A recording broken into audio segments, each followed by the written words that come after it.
Βρίσκομαι στο κεντρικό μενού του λογισμικού Verim 3.0 του βιοαναδραστικού, ψυχοεκπαιδευτικού, ψυχοδιαδραστικού λογισμικού της εταιρείας Verim, που χρησιμοποιώντας έναν αποκωδικοποιητή βιοανάδρασης, ηλεκτροδερμικής συγκεκριμένα βιοανάδρασης,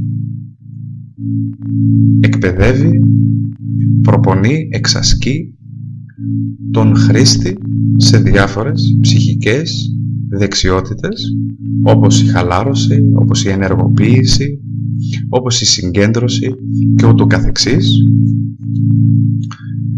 Βλέπουμε τις 4 ενότητες.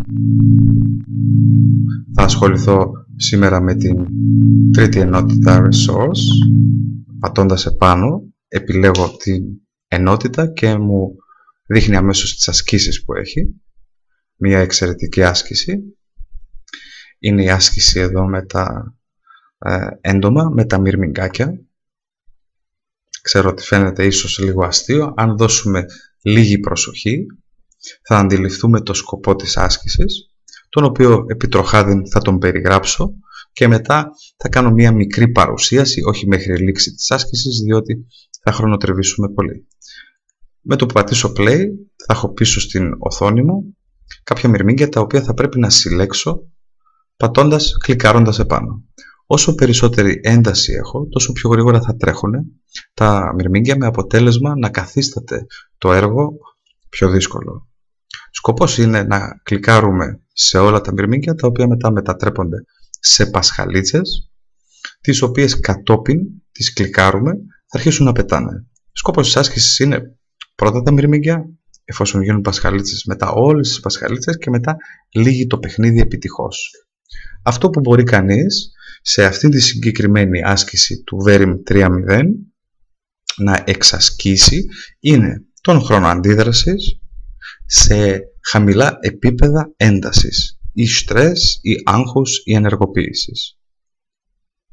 Σκοπός της άσκησης λοιπόν είναι να μάθουμε να εκτελούμε κάποιο έργο νοητικό ή όχι νοητικό ή και ακόμα και σωματικό ή ίσως κάποια άθληση, κάποιο άθλημα, με όσο το δυνατόν λιγότερη ένταση μπορούμε. Για να δούμε λίγο μια μικρή εφαρμογή. Κλικάρω εδώ και βλέπουμε τα μυρμηγκάκια, τα οποία κλικάροντας τα, δεν παίρνει, είναι εξαιρετικά σημαντικό. Όταν δεν παίρνει τιμές, σημαίνει ότι δεν έχω ενεργοποιήσει τη συσκευή με το αντίστοιχο κουμπάκι. Τώρα τις παίρνει πάλι. Θα επιλέξω ξανά από την αρχή. Βλέπουμε εδώ αρχή που δεν έπαιρνε, μετά απότομα πήρε. Δεν πειράζει, και από τα λάθη μαθαίνουμε. Για να δούμε λίγο και πάλι. Κλικάρω επάνω. Όσο πιο πολύ ένταση βιώνω, τόσο πιο γρήγορα πάνε. Σκοπός μου είναι με ηρεμία να μπορέσω να τα επιλέξω όλα.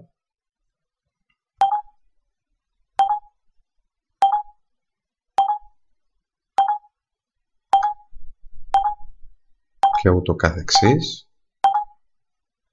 Μια πολύ όμορφη άσκηση, ιδιαίτερα για παιδιά που έχουν ανυπομονησία ή ακόμα και για παιδιά που παρουσιάζουν διάσπαση προσοχής. Γνωρίζουμε ότι τα παιδιά με διάσπαση προσοχής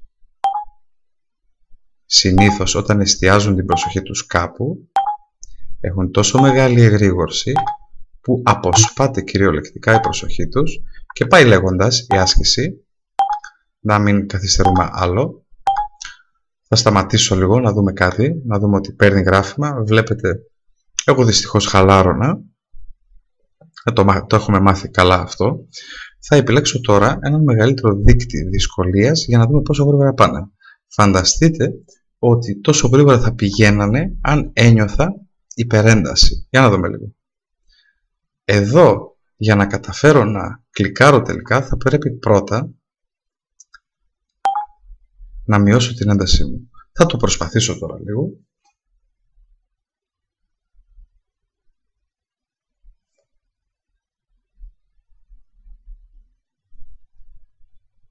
Όπως βλέπουμε, μειώθηκε η ταχύτητα και πάει λέγοντας. Είναι όντως ψυχοδιαδραστικό. Τώρα καθώς θα μιλάω, επειδή η ομιλία ενεργοποιεί, θα αυξηθεί η έντασή μου και πάλι, που σημαίνει ότι η ηλεκτροδερμική μου δραστηριότητα αυξάνεται, άρα μετατρέπεται σε ταχύτητα στο παιχνίδι.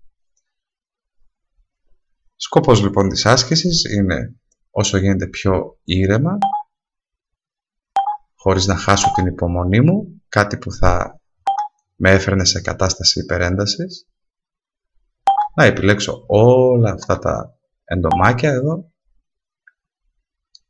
Δουλεύω και τον χρόνο αντίδρασής μου και την προσοχή μου σε επίπεδα ηρεμίας.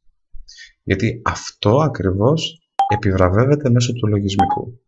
Στο τέλος, ας υποθέσουμε ότι τελείωσε, πάντα το γράφημα, εδώ βλέπω μια προσπάθειά μου να χαλαρώσω και όντως μετά μειώθηκε η ένταση, έτσι το βλέπουμε αυτό. Πάντοτε οι τιμές έναρξης και εδώ οι τιμές σε κιλο ohm, πάντοτε μπορούμε να εκτυπώσουμε, να αποθηκεύσουμε ή να το ανακαλέσουμε το συγκεκριμένο, εφόσον στην αποθήκευση δώσουμε και έναν χαρακτηρισμό. Με αυτό το κουμπί πάω πίσω. Είναι μια όμορφη άσκηση για να δουλέψουμε χρόνο αντίδρασης, αυτοσυγκέντρωση και, αν θέλετε, και ηρεμία κατά τη διάρκεια εκτέλεσης έργων οποιασδήποτε μορφής, διότι όντως η προσπάθεια να συλλέξει κανείς όλα τα έντομα ή να τα κλικάρει, να τα επιλέξει, δημιουργεί ενεργοποίηση. Υπάρχουν ωστόσο στην καθημερινότητά μας διάφορες δραστηριότητες που καλούμαστε να τις ολοκληρώσουμε έχοντας ηρεμία, ιδάλλως καθυστερούμε περισσότερο. Όπως ας πούμε το διάβασμα κάποιου δύσκολου συγγράμματος και ούτω καθεξής, ή κάποια δύσκολη εργασία η οποία απαιτεί από εμάς αυτοσυγκέντρωση και συγχρόνως ηρεμία για να αποφευχθούν λάθη απροσεξίας και ούτω καθεξής. Επιλέγω πάλι πίσω.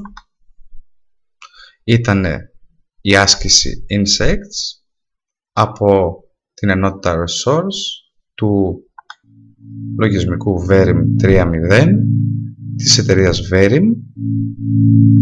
Μια πολύ όμορφη άσκηση, ιδιαίτερα ενδιαφέρουσα για παιδιά, αλλά ακόμα και για ενήλικες.